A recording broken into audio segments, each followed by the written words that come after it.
Hey, my name's Phil. Welcome to day 2. Today we're going to walk through how do we calculate the ROI from initiatives that will decrease our cost per hire. This is one of the core frameworks for understanding HR Tech ROI. It relates to a lot of the stuff, especially on the recruiting side, that we do from a TA and recruiting perspective. And my hope is that it'll serve as a really strong framework to help you understand how to calculate the ROI for your specific initiative. Now, I'm going to give you a couple pro tips, one now, one at the end. The first is that on our website, on Select Software Reviews, we've got a whole page dedicated to HR Tech ROI.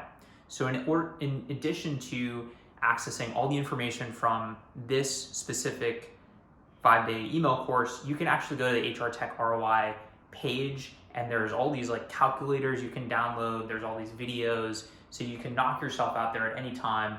But let's stay focused for right now, and let's talk about ROI from decreasing our cost per hire. So real quick, what the heck is cost per hire? We got all our costs here. So in an aggregate level for our organization, it's the tools, the people, the third-party recruiters, the job boards, the media spend, divided by how many hires do we actually make. And that's sort of like our bulk cost per hire. We can also think about a marginal cost per hire. So how much does it cost us to make an extra hire? So we probably already have all the tools. We've got all the people on recruiting staff, etc. Maybe we had to spend an extra $100 on a job board, or maybe we had to pay an extra recruiter fee, etc. Most companies in the United States have an average cost per hire of $5,000.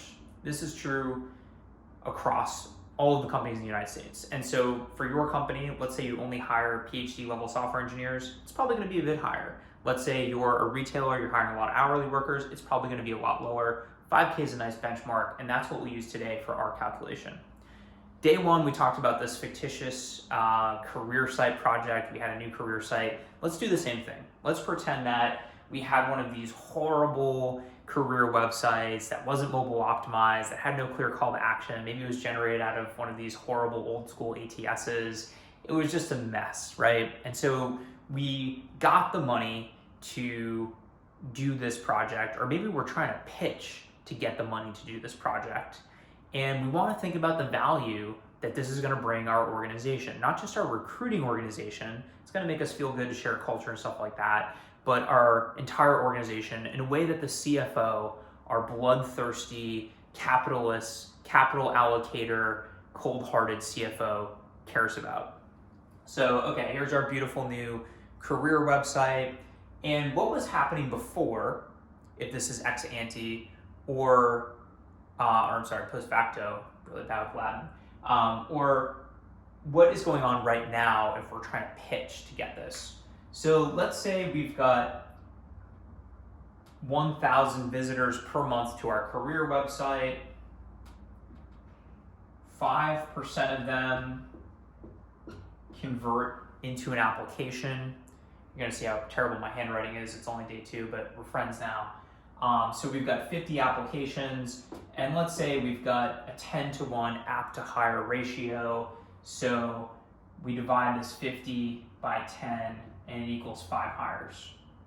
So every month we're making 5 hires from our career website. And of course, if you're a teeny tiny startup that has 5 people, maybe this is 10 people a month. And if you're a Fortune 1000 company, maybe this is 1 million people per month. Whatever the case may be, you can adjust these to reflect your company. And the 5% number is not just a mythical number I'm pulling out of my hat. It's actually a pretty good benchmark for what does average look like? Probably like a C+, right? It's not terrible, but it's also not that good. Okay, so this is the before. What's going to happen after, and how do we think about the return on investment here for small or large company? So having a new career site, it's probably not going to increase the number of people that come to our website. And that's like the main thing that we're trying to do here is understand when we change over to the new career site, how are these numbers going to change? And therefore, how much is that going to drive us in terms of value in this cost per hire equation? So yeah, maybe we'll get some SEO benefits, but whatever, let's sort of discount that stuff. And let's say that we're still getting 1,000 visitors per month to our career website. The biggest driver of value is going to be this change in conversion rate. So instead of 5% converting, this is going to go up, and it's going to go up because we're convincing people to apply with videos. It's mobile optimized. People can apply on their phones. It's better. It's easier to navigate. It's easier on the eyes. Blah blah blah. And we could probably check in with our vendor, or we can check in with peers who have done something like this. I happen to know that a lot of times these conversion metrics can go up to 11, 12, 13%. So basically a double. So if we increase our conversion rate of people that get to the career site who apply for a job from 5% to 11%, that means in total, we're going to get 110 applications versus the 50. And of course, the extra is 110 minus 50, which is 60 extra applications. These 60, let's say they convert at a 10-to-1 ratio into hires. So 60 divided by 10 equals 6 hires.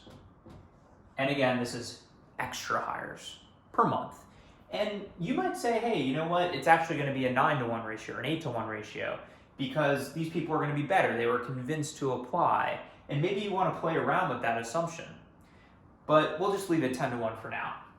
So how do we kind of complete this and say, what's the ROI to the CFO? So we're making 6 hires. Our cost per hire, we're going to pretend is $5,000. So we simply multiply these extra hires by the cost per hire.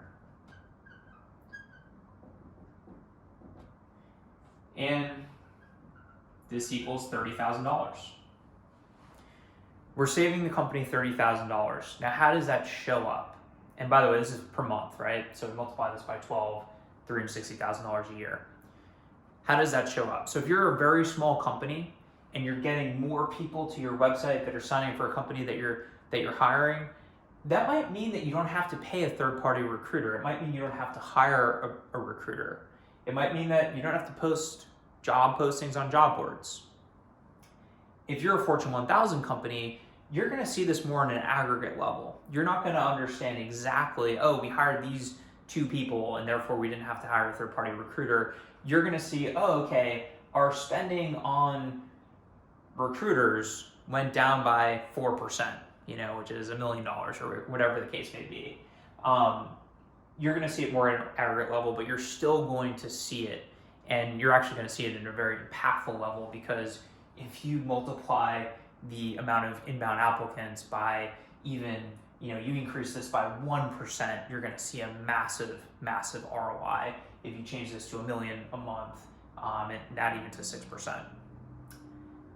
So here's the second pro tip in all this, because I'm very well aware that a lot of this can be a little bit confusing. And that's why there's the video, that's why there's the write-up, that's why there's the Excel that you can actually use, change the assumptions to meet your business. Big pro tip here, find somebody in your organization who kind of thinks this way. I've always thought this way. I've always thought in terms of dollars and cents, the income statement. It's just like a weird thing. This is just how my brain works. And people that used to do management consulting, investment banking, private equity, the people that maybe have an MBA in your organization, if a lot of this stuff just sounds like Yiddish to you, and you don't speak Yiddish fluently, you should go find somebody in your organization who just sort of understands this stuff and can walk you through where you might have gaps in your own analysis when thinking about a specific project that you're envisioning. Now, the last step in this analysis is to take out the cost. So nothing really changed here except maybe we added a new tool. Maybe there's a recruitment marketing software that's powering this website. Or maybe we actually had to add some third-party spend for an agency to do this for us. Whatever the case may be, it's okay, we're doing $300,000 a month, so that's $360K per year, and we had to spend $50K on this. So therefore, we think we're going to make $310,000. You like this sideways writing? Per year by doing this project. And that's the number you take to the CFO and you say, hey, and by the way, if this goes to 13%, it's going to be X. And if it only goes to 6%, it's going to be Y. But if we can do this, we can move this to 9 to 1, or let's say for some reason it goes 11 to 1. Whatever the case would be, you can show all these different sensitivities and what your likely projected outcome is going to be. It's going to lead to an interesting conversation. And as we see in the next couple of days, when we talk about presenting these numbers and then reflecting on these numbers, it's going to lead to a much better stature within the organization and the ability to grow your own personal brand, as well as your ability to do this stuff, because this is a skill, it's a muscle, and you're starting to build this muscle. Thanks for checking out day 2. I'll see you tomorrow.